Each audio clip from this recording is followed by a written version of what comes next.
নমস্কাৰ মই দিব্য গগৈ আজি ডিসকাস কৰিম বিএনবি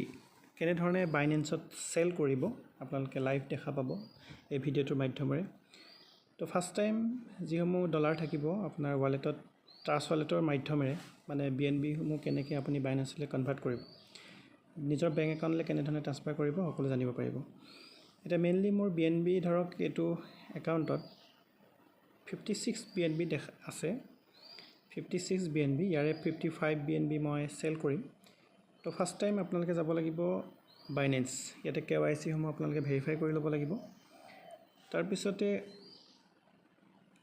যেটো ওয়ালেটত ক্লিক কৰা হ'ল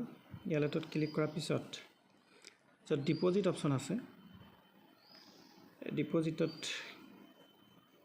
ক্লিক কৰা হ'ল ক্লিক কৰাৰ লগে লগে আপোনালোকৰ ইয়াত BNB টো ক্লিক কৰি যদি BNB নাথাকে ওপৰ সাৰ্চ অপচনত BNB টো সাৰ্চ কৰি ল'ব পাৰে BNB ত ক্লিক কৰা হ'ল তো এটা কথা মন কৰিব আমি যেতিয়া ট্ৰান্সলেটৰ পৰা BNB ট্ৰান্সফাৰ কৰিম বাইনেন্সলৈ নেটৱৰ্কটো সদায় BNB স্মাৰ্ট চেইন BEP20 হ'ব লাগিব তো গতিকে BNB স্মাৰ্ট চেইন BEP20 ত ক্লিক কৰিলো এতিয়া এই যেটো কপি লিংক এই কপি লিংকটো কপি কৰি ললো কপি কৰাৰ পিছত আপুনি পুনৰ যাব লাগিব ট্ৰাষ্ট ওয়ালেটলৈ ট্ৰাষ্ট ওয়ালেটত যোৱাৰ পিছত BNB ত ক্লিক কৰা হ'ল BNB ত ক্লিক কৰাৰ পিছত আপুনি সেন্ড অপচনত আপোনালোকে ক্লিক কৰিব লাগিব সেন্ডত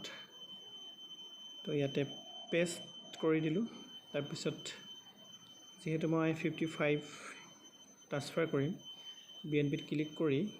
ইয়াত আপোনাৰ 55 ক্লিক কৰি নেক্সট কৰি দিলো নেক্সট কৰি তলত আপুনি দেখা পাব কনফাৰ্ম অপচনটোত ক্লিক কৰি দিব লাগিব এটা ৰিফ্ৰেছ কৰি দিছো ইয়াৰ পৰা BNB গুচি গ'ল তো এতিয়া যাব লাগিব আপুনি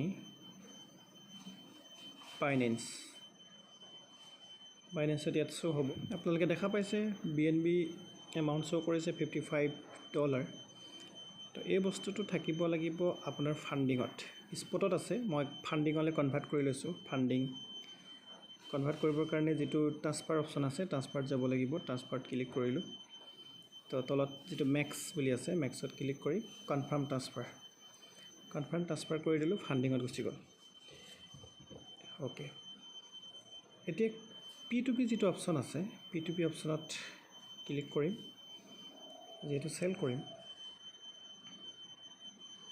P2P অপচনত ক্লিক কৰাৰ পিছত দেখা পাইছে ইয়াতে সেল অপচন আছে সেলত ক্লিক কৰিলো আৰু আমি যেহেতু BNB সেল কৰিম ইয়াত আপুনি ক্লিক কৰি BNB কৰি ল'ব লাগিব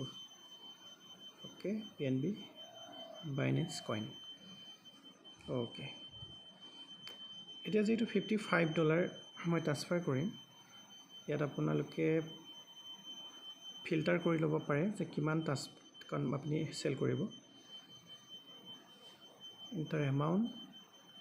55 হলে অনুমানিক মিনিমাম 4500 মান হ'ব কনফাৰ্ম এই ধৰণে আহিব ইয়াত দেখা পাইছে মই এই ব্যক্তিজনক মই সেল কৰিম ইয়াত সেল অপচনত ক্লিক কৰি দিলে এই ব্যক্তিজনৰ পৰা 4000 পৰা 80000 পৰ্যন্ত সেল কৰিব পাৰে তো সেল অপচনত মই ক্লিক কৰি দিলো ক্লিক কৰাৰ পিছত সেল অপচনত ক্লিক কৰি দিলো ইয়াতে payment method Google Pay PhonePe বা bank transfer bank account number দিব পাৰে মই UPI ID দিছো তাৰপিছত সেল BNB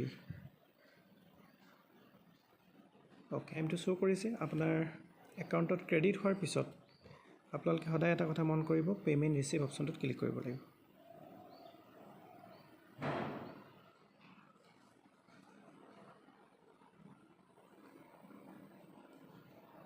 এছক ইয়াতে এমাউন্ট আহি গৈছে ওপৰত দেখা পাইছে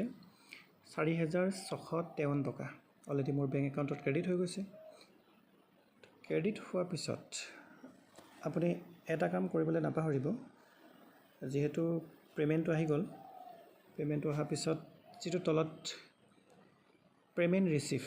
যদি আপুনি পেমেন্ট ৰিচিভ নকৰে তেতিয়া আপোনাৰ কিন্তু প্ৰবলেম হ'ব I have received and verified the payment এই অপচনটোত ক্লিক কৰি কনফাৰ্ম ৰিলিজ কৰি দিলোঁ কনফাৰ্ম ৰিলিজ কৰাৰ পিছত আপোনাৰ যেটো ফিংগাৰপ্ৰিন্ট দিয়া আছে বা আপোনাৰ গুগল অথেন্টিকেটৰ এপছৰ মাধ্যমেৰে যিবোৰ দিয়া আছে এটা চাওক অলৰেডি ইয়াতে শ্ব' হৈ গ'ল সাকসেছ আপুনি সেল সল্ভ হৈ গুচি গ'ল 4653 টকা কিমান দেৰি লাগিলে মিনিমাম 3-4 মিনিটৰ ভিতৰত বেংকত আপোনাৰ এমাউণ্ট ক্ৰেডিট হয় তো হেতু কাৰণে ফৰচেজৰ প্লেটফৰ্মৰে এই ধৰণে আৰ্নিং কৰি এনে ধৰণে আপোনালোকে সেল কৰিব পাৰে কোনো প্ৰবলেম নাই জাস্ট স্টাৰ্ট কৰিব পাৰে আৰু যদি আপুনি ফৰচেজৰ ৰেজিষ্ট্ৰেচন কৰা নাই এতিয়া ডিসিশন লওক আৰু ৰেজিষ্ট্ৰেচন কৰি এই ধৰণে ইনকামৰ সুবিধা লওক ধন্যবাদ